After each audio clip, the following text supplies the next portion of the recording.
Welcome to G Glory African Folktale channel. Have you ever heard of a beautiful young woman whose pride became her downfall? What happens when arrogance meets an ancient curse in a mysterious village? Grab your popcorn and stay with us till the end of this thrilling tale, because it's one you'll never forget. And don't forget to subscribe to our channel for more gripping stories like this. Awera's name meant beauty, and she lived up to it in every way. With flawless caramel skin, striking almond-shaped eyes, and long, silky hair that turned heads wherever she went, she had grown up hearing compliments about her looks from everyone around her. But beauty wasn't the only thing she had. She was also spoiled beyond belief. Her father, Chief Ayinde, was a wealthy oil tycoon, owning some of the largest oil fields in the Niger Delta. Her mother, Mrs. Ayinde, was a high-profile fashion designer, dressing celebrities and politicians. Together they gave Ariwa everything money could buy: luxury cars, designer clothes, and lavish vacations abroad. What they didn't give her was discipline. If Ariwa insulted their housemaids or threw tantrums, her parents would laugh it off. "She's just being a princess," they would say. This lack of correction turned her into a proud, condescending woman who believed the world revolved around her. Ariwa was in her final year at university, studying international relations at the prestigious Obafemi Awolowo University in Ile-Ife. She had 3 close friends: Bimpe, her practical and level-headed roommate, originally from Ikorodu village; Tola, the social butterfly, always up for a good time and constantly on social media; Sade, the reserved and thoughtful one who often mediated between Ariwa and others when things got tense. One weekend, Bimpe invited her friends to her village for the annual Ikorodu Egungun festival, a traditional celebration honoring the ancestors. It was famous for its colorful masquerades, music, and cultural dances. "It'll be fun," Bimpe promised. "You'll get to see the masquerades and taste real village food, not all that over-processed city stuff you're used to." Ariwa rolled her eyes. "Fine, I'll come. But don't expect me to eat anything weird or sleep in some rickety hut." Sade and Tola laughed, knowing Ariwa would complain but eventually enjoy herself. The group arrived in Ikorodu after a bumpy 3-hour ride from Lagos.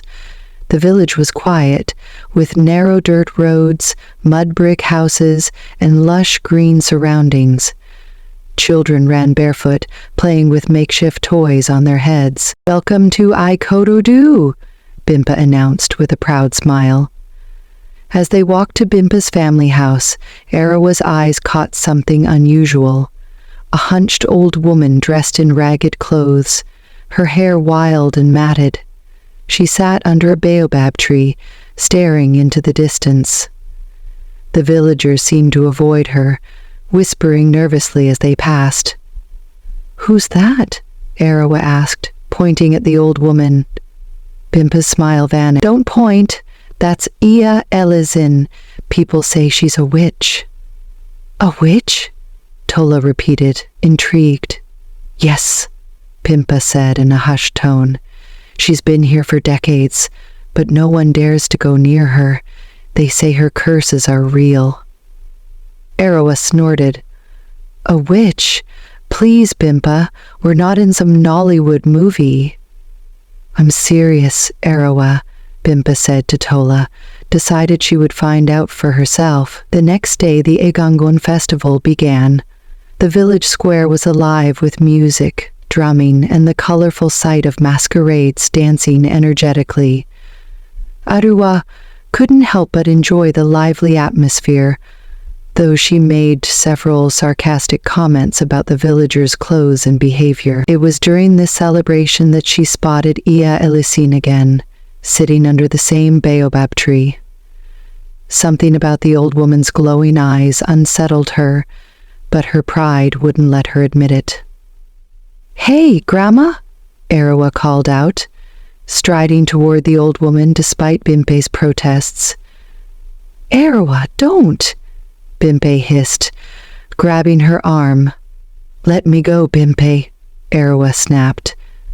"She's just an old woman." Tola and Sade tried to intervene, but Arawa was already in front of Iya Allison. "So, you're the famous witch everyone's scared of," Arawa said mockingly. "What do you do? Fly around at night? Turn people into goats?" The villagers gasped, backing away as Iya Allison raised her head slowly to meet Arawa's gaze. Her voice was low and chilling. "You mock what you do not understand, child. Your beauty blinds you, but tonight you'll see the truth of your soul." Ariwa laughed. "To your worst, old woman." That night, as the friends prepared to sleep in Bim's family house, Arawa began to feel uneasy. Strange whispers filled the air, growing louder and more sinister. She looked around, but her friends were already asleep. Suddenly, she felt a sharp pain in her chest and rushed to the mirror. Her reflection was horrifying. Her beautiful face had become twisted and grotesque, her skin peeling, and her eyes bloodshot. She screamed, waking the others, but when they looked at her, their faces turned pale with fear. "What's happening to me?" Error shrieked, grabbing Bimpe. "It's the curse," Bimpe whispered, trembling. "Iya Elisin warned you."